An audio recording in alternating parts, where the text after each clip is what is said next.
We are not merely witnessing human suffering, we are learning to endure it without outrage.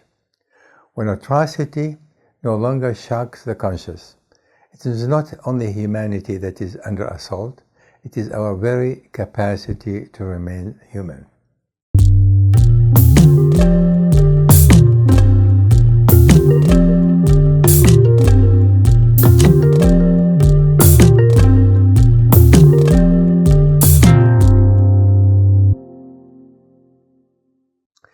To my chagrin, the scale, frequency, and brazenness of human rights violations around the world have not diminished, but rather have grown profoundly, raising the question of whether the very notion of civilization is little more than a veneer.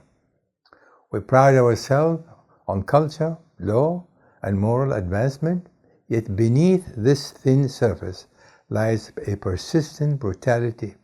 Increasingly, it seems we have not escaped that condition. We have merely disguised it. In many countries, human rights violations have become the default response to conflict, replacing peaceful approaches and reconciliation. This failure is measured in the death, despair, and hopelessness of hundreds of millions.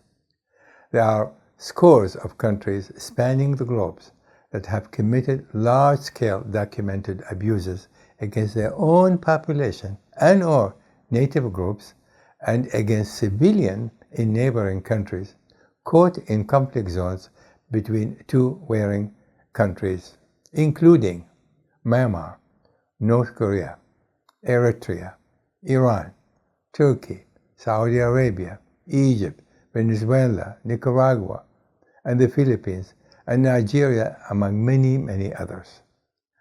For this article, I selected 7 countries to demonstrate how these abuses transcend region, races, religions, cultures, and governments, ranging from democratic to despotics. As Thomas Hobbes warned, without restraint, human life becomes solitary, poor, nasty, boorish, and short. End of quote. In Afghanistan, the Taliban's government is heavily grounded in their interpretation of Islamic Sharia laws. They have institutionalized gender apartheid. Women and girls are systematically erased from public life, denied education, stripped of autonomy, and reduced to shadows of their potential as human beings. A generation of girls who might have led, taught, healed, and transformed their society has been deliberately extinguished. As Simone de Beauvoir argued, oppression is sustained when society denies individuals the ability to transcend imposed roles.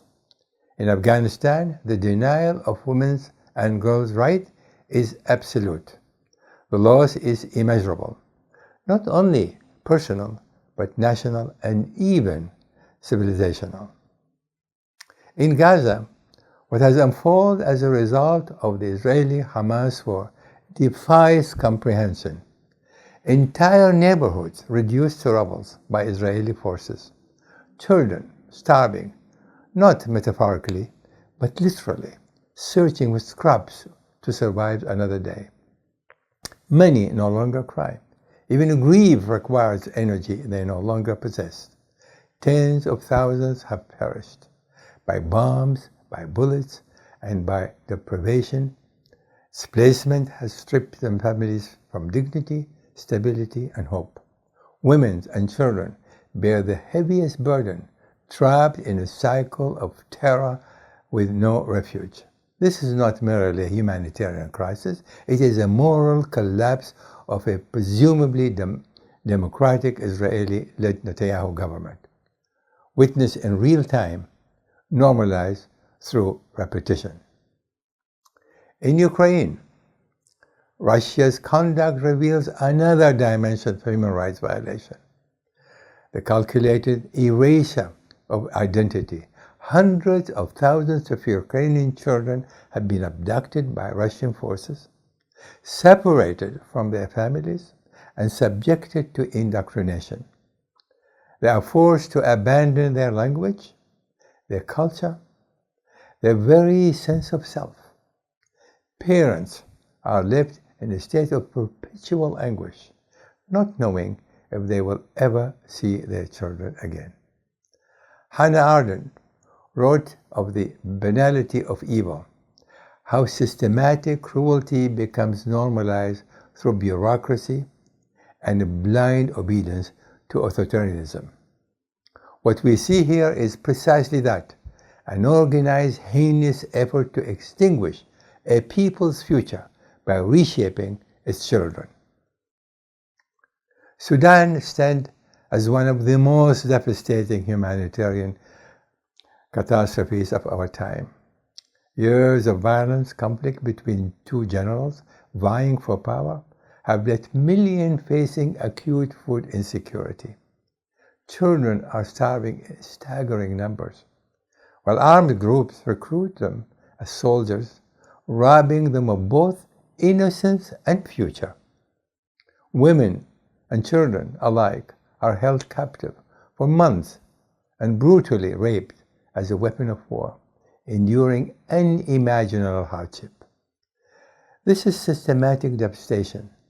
Frantz Fanon pointedly argued that prolonged violence deforms both victims and perpetrators, creating tragically domestic, self-perpetuating cycles. In Yemen, a protracted war between competing authorities has created a living nightmare. The Houthis are largely supported by Iran, both in terms of weaponry and funding, and the internationally recognized government of Yemen has been backed by a coalition led by Saudi Arabia and the United Arab Emirates, a government that has presided over a collapse of basic services and widespread suffering.